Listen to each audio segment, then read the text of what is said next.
Portal informativo de Fundación para la Promoción del Altruismo, institución de asistencia privada, presenta El lado humano del periodismo, un servicio de anunciación, comunicación altruista, compromiso y servicio. Hola, ¿qué tal? ¿Cómo están todos ustedes? Me da mucho gusto saludarles. Esta mañana en Anunciación TV tenemos un tema importante para ustedes.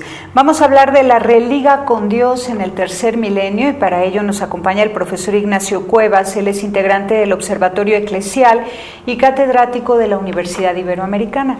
¿Cómo estás, Ignacio? Buenos días. Bien, pues muchas gracias. Aquí muy contento de estar con ustedes. Gracias. Y a ver qué podemos servir. Gracias. ¿Quiénes forman parte del Observatorio Eclesial? ¿De qué se trata? ¿A qué se dedican?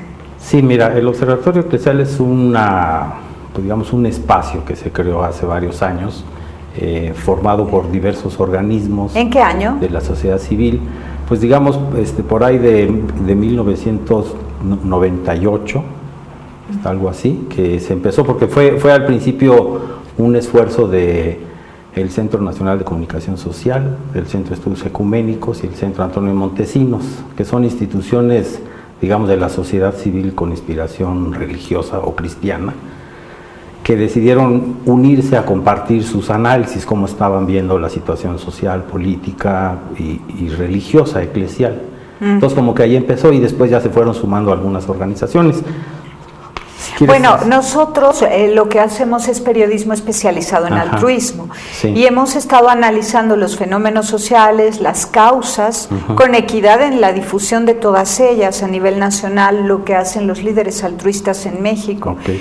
Y una gran preocupación que podríamos decir común a todos los líderes altruistas en México es la vida familiar, sí. que está omitiendo la vivencia de los valores sí. fundamentados en algo que les arraigue verdaderamente, en algo que dé vida a los valores, que haga valiosos los valores. Es que es impresionante, hay que explicarlo sí. de esa manera. Un valor no vale si no tiene algo que los respalde. Es como si te pones a imprimir billetes pero no hay oro que los respalde, pues ese es claro. puro papel, ¿no? Así Lo mismo es, sí. con los valores. Si no hay una esencia, si no hay una sustancia, si no hay una cosa trascendente, definitiva, una verdad definitiva que sustente los valores se diluyen y lo estamos viendo.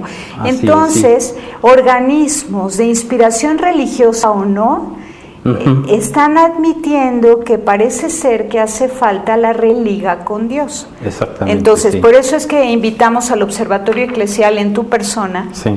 para que nos diga ¿qué ha pasado en esta época que le llamamos la era neopagana o la posmodernidad o la decadencia del imperio capitalista? Le podemos llamar y definir de muchas formas. Sí. ¿Qué ha pasado para que el ser humano pierda su liga con Dios? ¿Y qué corrientes son las que han penetrado de tal modo que arrebatan la posibilidad de esa libertad del ser humano que cree en el principio y fin de la existencia?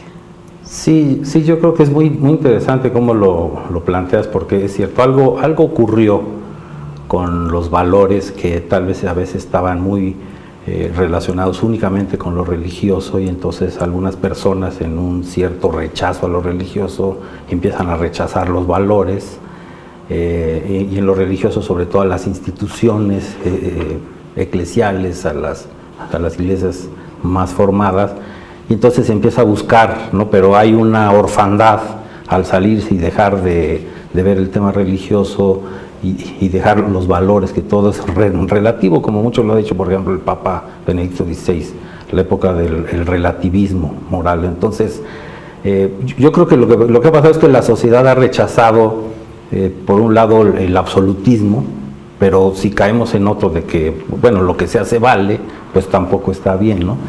Entonces es como encontrar en algo que yo creo que, por lo menos desde el punto de vista de nosotros del observatorio, una finca muy importante es los derechos humanos, ¿no? Que al final son una expresión donde puede haber más acuerdo de personas, los creyentes y no creyentes. Desde luego los creyentes lo tenemos muy vinculado a nuestra experiencia religiosa, pero creo que sí nos permite interrelacionarnos con ámbitos fuera de los eclesiales, digamos, y encontrar ahí sí valores y causas comunes como lo de la familia, el combate a la pobreza, la inclusión social, etcétera. Sin embargo, lo que hemos visto es que el discurso de los derechos humanos, que sigue siendo el mismo desde hace decenas de años, ya se volvió un poco trillado, y vemos que incluso a este discurso se ha vuelto inmune la sociedad, las instituciones en general, ¿no? Los papás y las mamás que violentan los derechos humanos de sus hijos. Sí. Entonces, si desde la familia se violenta el derecho humano, entonces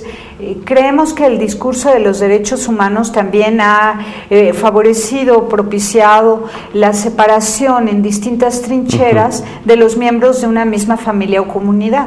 Entonces las mujeres pugnan por sus derechos humanos separadas de los hijos pugnan por sus derechos humanos separados de los padres, y entonces vemos los ancianos pugnan por sus derechos humanos, y a la mera hora dices, si la familia, pues todo eso que pugnan cada uno de ellos por separado es lo mismo, y solo en unidad familiar se pueden vivir esos derechos humanos.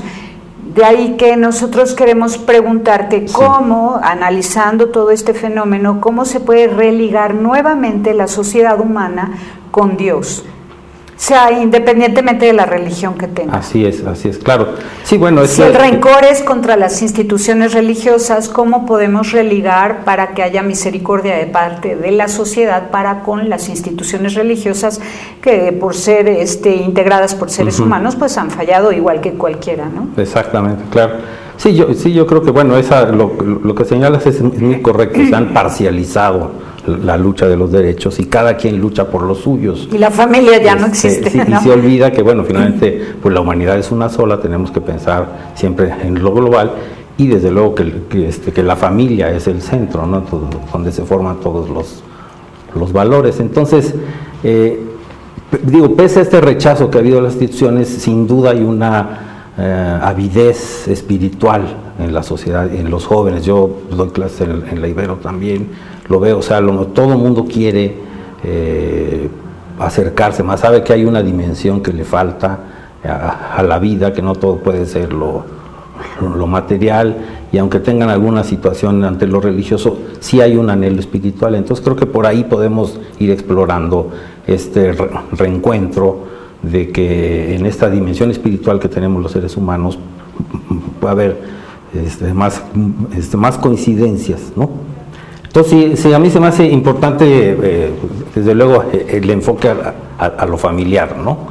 O sea, a veces nos olvidamos de que, bueno, finalmente, sea uno como sea, se forma en la familia, ¿no? Entonces, cuando se desvían los valores familiares, cuando desde el mismo hogar ya hay pugnas, no se reconocen, pues, bueno, algunas cosas que son de antes, como el respeto a los padres, ¿no?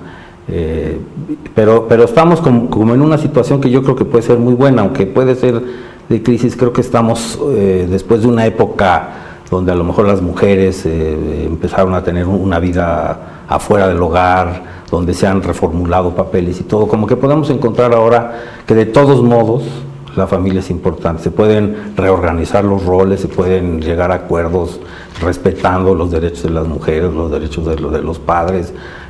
Digo, qué bueno que hay que respetar ahora a los hijos también, pero yo creo que de toda esta, digamos, décadas que ha habido esta pugna, creo que van a salir familias más fortalecidas, ¿no? Y que no olvidemos que la familia es el centro, ¿no? Entonces, ¿sí crees que nos fuimos del otro lado del péndulo en la búsqueda de los derechos humanos, de un lugar para cada uno, aunque lo hubieran buscado por separado, y luego se dan cuenta que vamos todos a hacer válidos los derechos humanos de todos, pero en familia, y entonces encontraremos el punto de equilibrio? Sí, yo creo que vamos a encontrar ese punto de equilibrio, y que es un punto más avanzado a los modelos anteriores de familia, muy autoritarios, donde los hijos no tenían voz, donde el padre era la cabeza, etc. Yo creo que vamos a llegar a un momento de unas mejores familias, ¿no? Muy bien, y entonces, ¿se podrá hablar ya de mesura y no de tolerancia? ¿Crees que el valor primigenio que debe regir en adelante, después de haber hecho este ejercicio de resorte, digamos, Ajá, ¿no? Fue sí. como resortearnos, replegamos, cada quien defendemos nuestros derechos por separado, brincamos juntos, integramos familia y entonces comenzar con una nueva era que tenga como valor primero la mesura y ya no la tolerancia que tuvo que ser en este proceso Sí. resorte? Sí, yo creo que la mesura, porque, bueno, en este afán de buscar a lo mejor el derecho humano o el desarrollo del individuo, se vio que como que solo era el avance de una persona, o sea, el individuo que tanto puede ser, pero pues un individuo siempre es parte de una familia, ¿no? Entonces yo creo que podemos entender de que ahora ese avance o ese desarrollo que va a tener cualquier miembro de la familia va en relación con lo que va pasando con los otros, ¿no? Entonces no se trata de que una mujer se desarrolle y se olvide de su familia, o que un padre sea muy exitoso y se olvide de la familia, o que los hijos cada quien encuentre su camino, porque finalmente somos familia. Y yo creo que lo que mencionas es interesante. Es decir, la tolerancia apareció como un valor pues necesario de decir, bueno, ok, yo no estoy de acuerdo con esto, pero pues lo voy a respetar mientras lo escucho y me mientras aguanto y lo que sea, ¿no? Pero sí, de la tolerancia podemos pasar al respeto, a la comprensión, a la inclusión, al aceptar valores de otro. Y sí, desde luego las posturas pues serán más mesuradas, ¿no? Y más compartidas. Lo cual sería signo de madurez entonces, ¿no? Sí, así es. Mira, a lo mejor lo podemos ver mucho, por ejemplo, con el feminismo, ¿no? En los años 60, 70, pues fue una lucha muy radical, a veces en contra de los hombres, en fin, una serie de exageraciones. Pero ahora yo creo que vemos que hay muchas mujeres que se pueden llamar feministas, pero que es otra actitud, ¿no? Ya está cambiando. Recuperando no su es una feminidad. lucha en contra de, sino sobre todo luchas a favor de, ¿no? A favor del matrimonio, de la complementariedad entre hombre y mujer, a favor de la vida. Hay una nueva feminidad y eso hay que celebrarlo, Sí, ¿no? sí. Muy bien. Vamos a un corte y regresamos.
Continuamos www.anunciacion.com.mx tratando de analizar el fenómeno de lo religioso en la sociedad mexicana.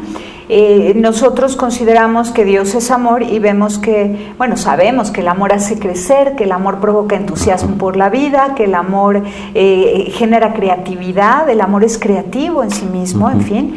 Y pues nos gustaría, por eso, que México se revinculara con Dios a partir de las distintas religiones cristianas, o sea, es la misma religión, la religión cristiana con distintas denominaciones, y el judaísmo que está fuerte también hay algunas manifestaciones orientalistas que toman con mucha seriedad su vinculación con lo sagrado, al modo en el que ellos lo entienden, ¿no?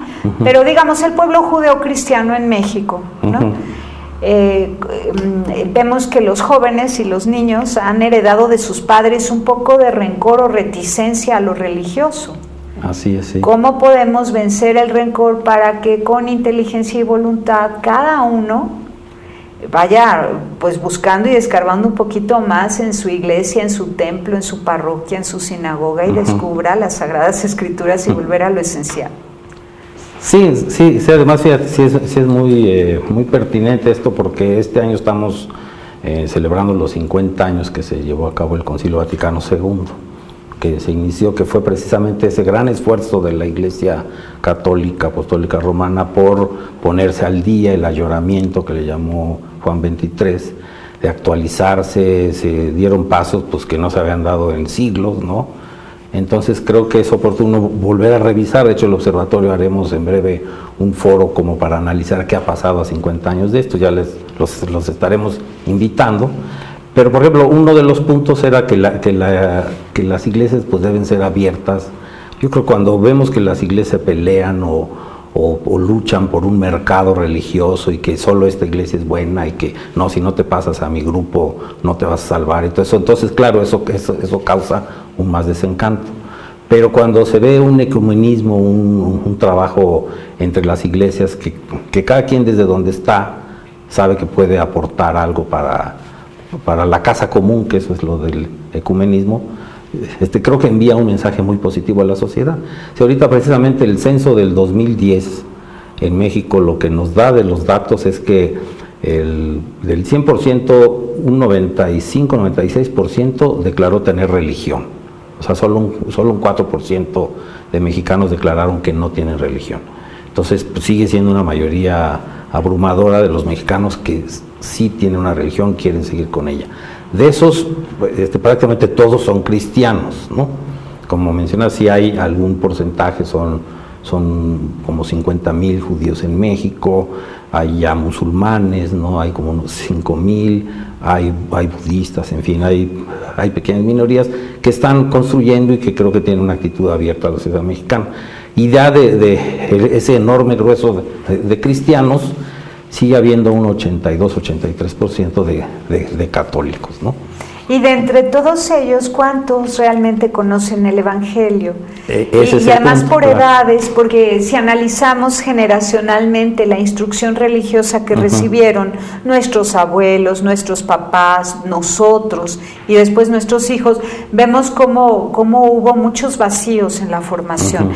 Los abuelos y los papás crecieron escuchando la misa en latín, no tenían Biblia en su casa. Cuando al fin ya tienen Biblia en su casa, después del Concilio Vaticano II, cuando ya al fin la misa se da en cualquier dialecto o en el idioma castellano en México, entonces, bueno, empieza a haber más apertura. Entonces, pero como que hemos sido muy lentos, ¿no?, en enamorarse o reenamorarse del Evangelio. Sí, como han comentado algunos sacerdotes, obispos y pastores de iglesias evangélicas, dice: debemos sentir vergüenza de llamarnos un país cristiano, porque si realmente fuéramos así, pues no tendríamos los grados de violencia, la distancia de clases sociales tan grave, en fin, o sea, como que sí tenemos que repensar, bueno, si de veras somos cristianos, ¿qué tanto realmente estamos haciendo caso a esto, no? Por ejemplo, en este sentido, un esfuerzo interesante que ha apoyado el observatorio es el movimiento de Iglesias por la Paz, que se ha unido al movimiento este que empezó Javier Sicilia, pues ante la violencia que hay, todas las víctimas, todos los padres que han quedado huérfanos, las madres o muchos sin sus hijos, en fin, ese problema de las víctimas, ahí es donde la espiritualidad, las iglesias, la religión puede dar ese consuelo. Por eso ha sido muy interesante el movimiento de Javier Sicilia, de ir recorriendo y escuchando a las víctimas, y se formó un grupo de Iglesias por la Paz para ir acompañando esto. Y que está integrada, me imagino, por pentecostales, bautistas, todos, evangelistas. ¿Quiénes más están? Se han encontrado muchos de la Iglesia Católica, varias iglesias evangélicas, incluso se ha invitado últimamente ya también a la comunidad judía, a la Casa Tíber de México, budistas. O sea, como que todos tienen una palabra muy importante para acompañar a estas personas que están en víctimas, y es que el país está en duelo, ¿no? Y creo que precisamente como mencionas, pues esta espiritualidad, estos valores que transmiten las instituciones religiosas son las que pueden ayudarnos a salir adelante, ¿no? Ajá, analizando el fenómeno de la frialdad del ser humano en su relación con Dios, nos hemos dado cuenta que quien es frío con Dios es muy vulnerable a las ofertas del mundo. Entonces quiere tener y tener y tener cosas. Es una voracidad tremenda por llenar un vacío que no se llena con cosas. Y vemos que hay mentira, robo, asesinato para poseer cosas. Entonces, por eso es que pensamos que también algo muy importante es que cuando el hombre se sacia del amor eterno, seguro y asegurado de quien lo crea y quien lo salva, entonces ya no tiene que poseer cosas y ya no tiene que luchar por el poder, por el tener, por el estatus, por la fama, por todo aquello que con lo que quiere sustituir esa carencia, esa necesidad trascendente. Entonces, sin embargo, parece como que hay mucha timidez en la promoción del amor hacia Dios. ¿Por qué? ¿Por qué tanto complejo? ¿Por qué tanta soberbia? ¿Cómo le podríamos llamar? ¿Por qué no reconocer directamente que el deseo de tener es con lo que se está pretendiendo suplir una necesidad trascendente que sí hay con qué saciarla, porque es precisamente la fuente de la vida? Sí, o sea, como que ha hecho falta enfatizar eso.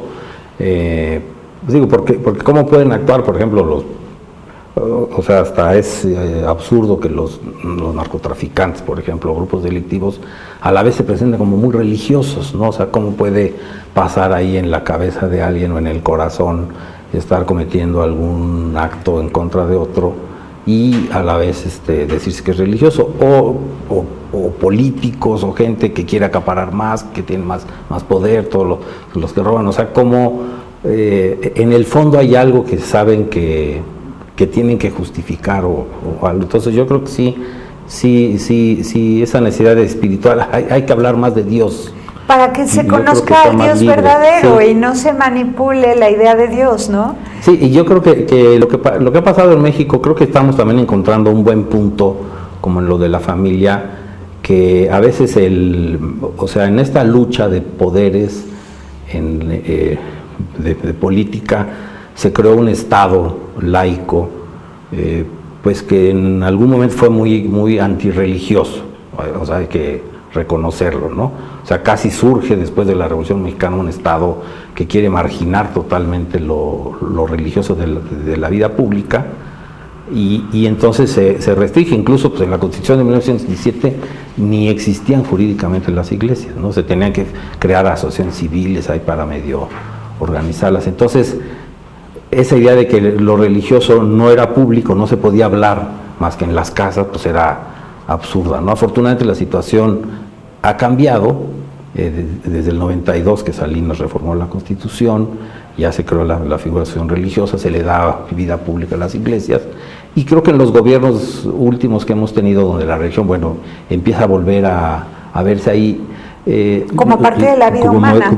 Como parte de la vida humana, y que no afecta al otro. O sea, lo que sí está mal es que los grupos religiosos pretendieran ocupar el poder, ¿no? Porque creo que eso, o sea, ni a Cristo le gustaba, él decía al César lo que es el César, y exacto, él mismo separaba. Entonces yo creo que ese temor que tenían algunos liberales extremos o jacobinos de que volver a meter el tema religioso, hablar de Dios en la vida pública, significaba darle poder a la Iglesia Católica o a otras que quisieran posicionarse. Creo que ha quedado evidenciado de que no. Entonces creo que podemos otra vez volver a ser, pues sí, un Estado laico, neutral, abierto a la experiencia religiosa de la sociedad, pero una sociedad donde pues se vuelva a hablar de estos temas abiertamente, porque la religión tiene una dimensión pública innegable, ¿no? Y entonces podemos decir que la frialdad de los mexicanos de corazón a corazón con Dios, porque aunque digas que el 95% se llaman cristianos, sí, no se nota, estamos de acuerdo que no se nota, porque han sido fríos en su relación con Dios, no hay intimidad personal con Dios, no hay trato, sí, ¿no? Entonces tendrá que ver con una cuestión cultural, histórica, porque se prohibió hablar de Dios públicamente, se prohibieron las manifestaciones religiosas durante muchos años. Apenas en el 92 se empiezan a resarcir las relaciones entre Iglesia y Estado en México, en un Estado laico, por supuesto, pero con apertura a lo religioso. Así es, sí. Y ahora con esta nueva ley, ¿no?, del artículo 24 y 40, se permite que haya manifestación. O sea, como que crees que ahora sí las nuevas generaciones puedan, con audacia, recuperar o buscar a su Dios, al Dios desconocido, parece ser, ¿no? Hasta parece ser al Dios desconocido, porque abuelos y papás lo callaron por años. Ajá. Encontrarlo, vivirlo y disfrutarlo para que haya paz en México. ¿Crees que esto sea como un asunto de los próximos 25 años o algo así, una generación completa?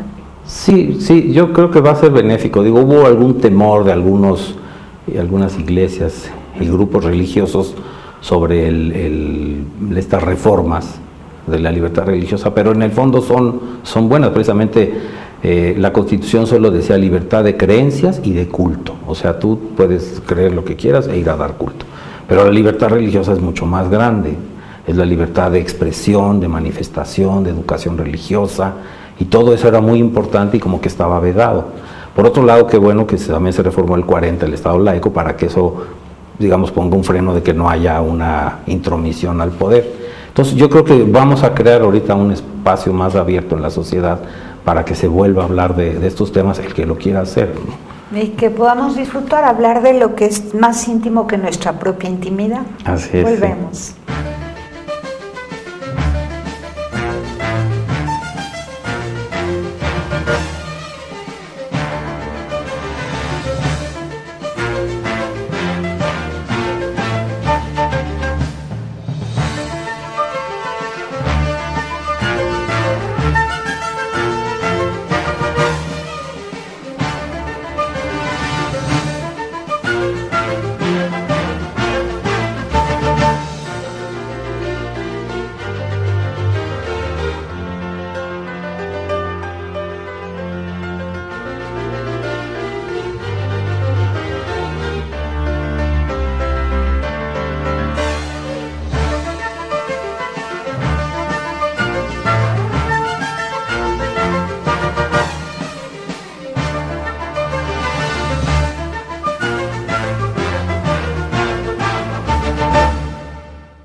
Continuamos, www.anunciacion.com.mx, y conociendo en México a aquellos que están creando mesas de conversación a nivel ecuménico y diálogo interreligioso. En este caso ya un buen grupo de personas que representan las distintas iglesias cristianas. Bueno, es una sola iglesia, pero las distintas pues grupos cristianos. Y digo, a ver si estás de acuerdo conmigo, digo que es una sola iglesia porque según San Agustín, si tú dices que Cristo es tu cabeza y yo digo que Cristo es mi cabeza, aunque tú seas de otra denominación cristiana, somos un mismo cuerpo. Exactamente. ¿No? Sí, Es hermoso eso. Entonces buscar la unidad de los cristianos, pero sobre todo cuando coinciden en pugnar por la paz, por la vida, por pues, los derechos humanos, como tú dices, ¿no? Exacto, sí. Entonces, este diálogo ecuménico y diálogo interreligioso en búsqueda de la paz en México, lo están llevando a cabo ustedes como observatorio eclesial, pero ¿qué otros grupos conoces que existan semejantes a los de ustedes? Sí, bueno, hemos tenido, este grupo lo que apoyó a es al movimiento que se llama Iglesias por la Paz, ¿no? Ajá. Que son los que están vinculados al movimiento por la paz con justicia y dignidad de Javier Sicilia, ¿no? Que digo que es un hombre muy religioso, muy espiritual, Sicilia, ¿no? Sí. Digo, se vio en todos sus encuentros como pues le regalaba un escapulario a Calderón, en fin, cosas así. No ha tenido muchos símbolos. O sea, ha sido muy interesante cómo ha abierto ese tema y evidencia su religiosidad, ¿no? Creo que la gente así es la que nos hace falta, que no oculte esta convicción, sus convicciones, ¿no? Entonces, bueno, sí, el observatorio eclesial está formado por grupos que han estado un poco más vinculados a la lucha social, tal vez, a los pobres, a las reivindicaciones que en otros años fueron más intensas, ¿no? Digo, a partir del Concilio de Vaticano II y luego la reunión de Medellín, latinoamericana, la que hubo en Puebla, donde en América Latina se ponía un énfasis en los pobres, ¿no? Creo que esto ya es parte del discurso de la Iglesia Católica, ya la Iglesia Católica lo ha asumido. Creo que con el Papa Juan Pablo II, pues esa lucha por los pobres, por la equidad, era muy fuerte. Digo, incluso me llamaba la atención como hasta en el año 2000 muchos lo criticaban por globalifóbico, cuando decía que había que perdonar las deudas de los países, que había que dar señales para ayudar a la gente a salir de la pobreza y todo esto, ¿no? Entonces, bueno, como que ese fue un ángulo de la lucha que tuvo el observatorio, y bueno, ahora es como que se han sumado otros temas que son importantes, es decir, quiénes son, por ejemplo, los migrantes, ¿no? Que en México es una realidad que tenemos que tener en cuenta, no solo los nuestros que se van, sino todos los centroamericanos que pasan, ¿no? Estamos vinculados al padre Alfonso Lalinde, por ejemplo, a la lucha que ha hecho digo, cómo son religiosos precisamente los que ponen albergues para atender a las personas que están en total desprotección, ¿no?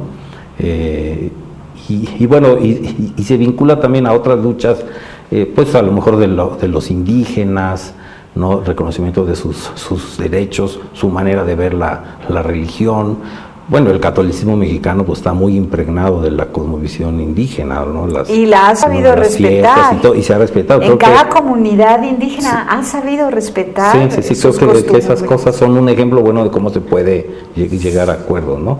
Pero entonces, aunque hemos estado más como en esos temas, sí estamos abiertos a relacionarnos con otros, por ejemplo, con el IMDOSOC, el Instituto Mexicano de Doctrina Social Cristiana. Nosotros los hemos invitado a nuestros encuentros, hemos tenido contacto con ellos, y creo que es lo importante, porque a veces, aunque todos seamos cristianos, también a veces nos transmiten estas divisiones de ser más de tipo izquierda, medio socialistas, o de tipo derecha, más capitalistas, o unos muy moralistas y otros vanguardistas, en fin, que a veces eso nos aleja. Y creo que sí hay que crear espacios para platicar entre nosotros, entendernos, y veremos que hay muchas más coincidencias. Exactamente, ¿no? Claro, hay muchas más coincidencias porque la raíz es la misma, ¿no? Los fundamentos son los mismos y solamente es en la interpretación, en la hermenéutica que cada grupo hace del Evangelio, en el caso de los cristianos, donde podemos seguir platicando y platicando y platicando hasta el fin del mundo, ¿no? Así Lo importante es que siempre esté por encima el amor y la vida. Así es. Si tenemos por encima el amor y la vida, pues y con el ánimo verdadero, honesto, auténtico de encontrar la verdad juntos, celebraremos juntos. Entonces, esta lucha social con Sicilia por la paz, ya existía entonces Iglesias por la Paz y ustedes se sumaron a la fuerza.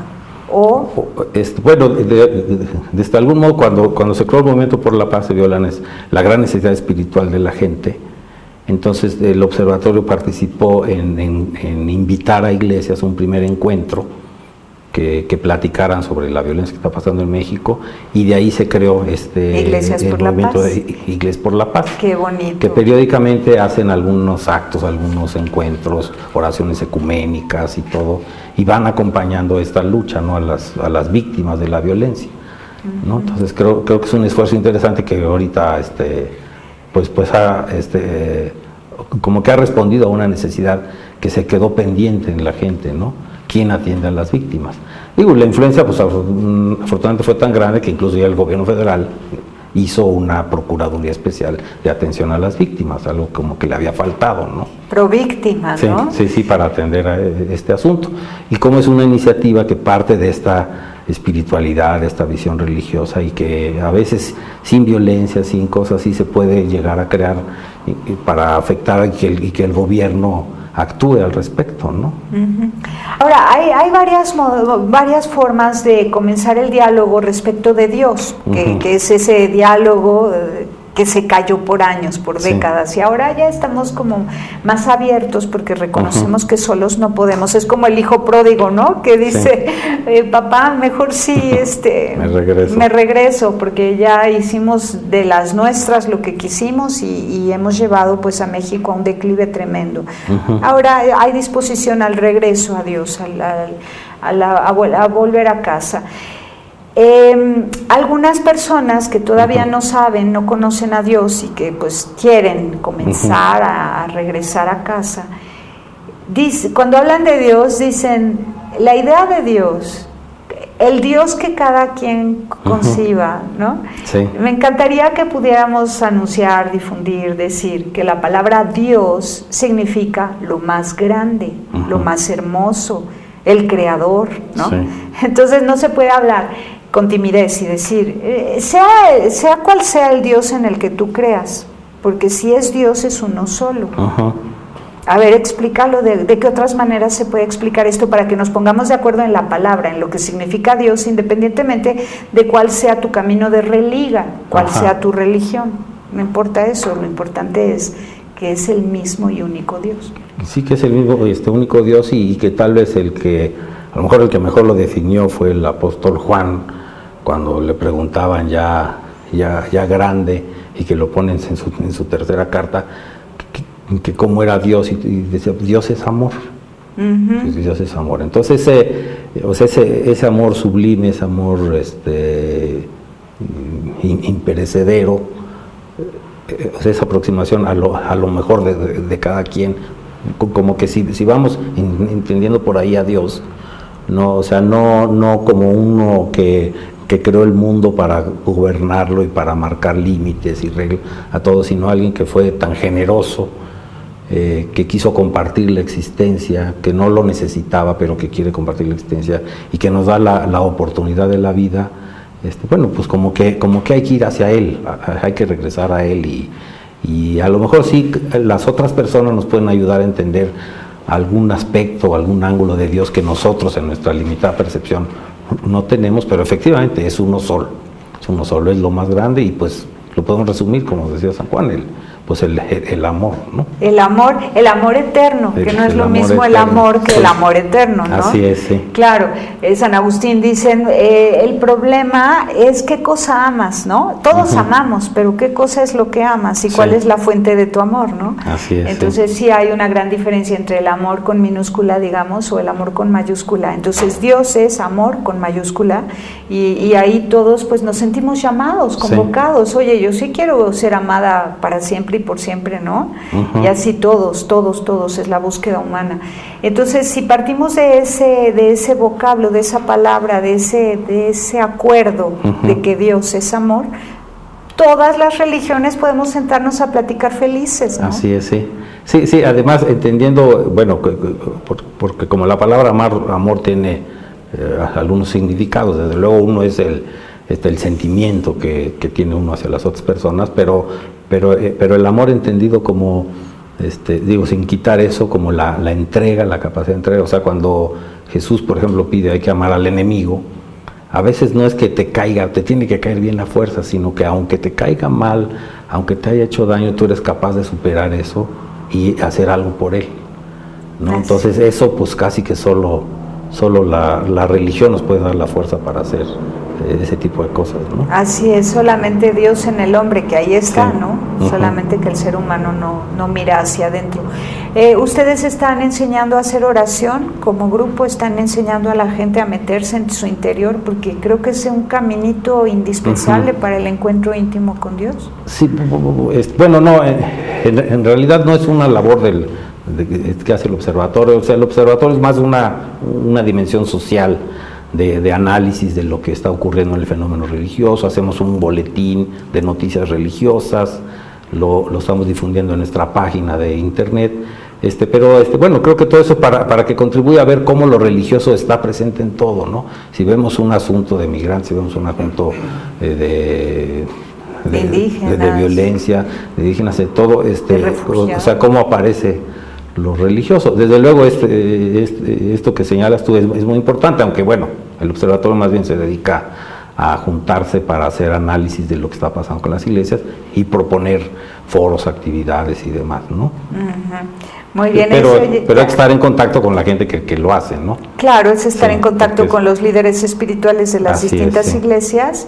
Y también pues ustedes pues hacer un llamado, enseñen a orar a México pero en la intimidad, no esos congresos, no esas cosas, sino enseñar el caminito real hacia dentro del corazón, ¿no? Así es, sí. Pues te agradezco mucho. Conozco varias organizaciones de grupos de familias, de grupos de mujeres interesados en el amor, en la vida, en Dios, que sería interesante que también fueran escuchados por el Observatorio Eclesial y que si todos quisieran se integraran para que hubiera más voces. Sí, cómo no, estamos abiertos y más bien nosotros somos los agradecidos que nos hayan invitado a este espacio. Muchas gracias. Bueno. Pásela bien haciendo el bien. Hasta la próxima. Sí hay soluciones. Aquí, en el portal informativo de Fundación para la Promoción del Altruismo, Institución de Asistencia Privada. El lado humano del periodismo. Un servicio de anunciación, comunicación altruista. Participa en Facebook. En Todo México Somos Hermanos. Y síguenos en Twitter, @TodoMéxicoSomos.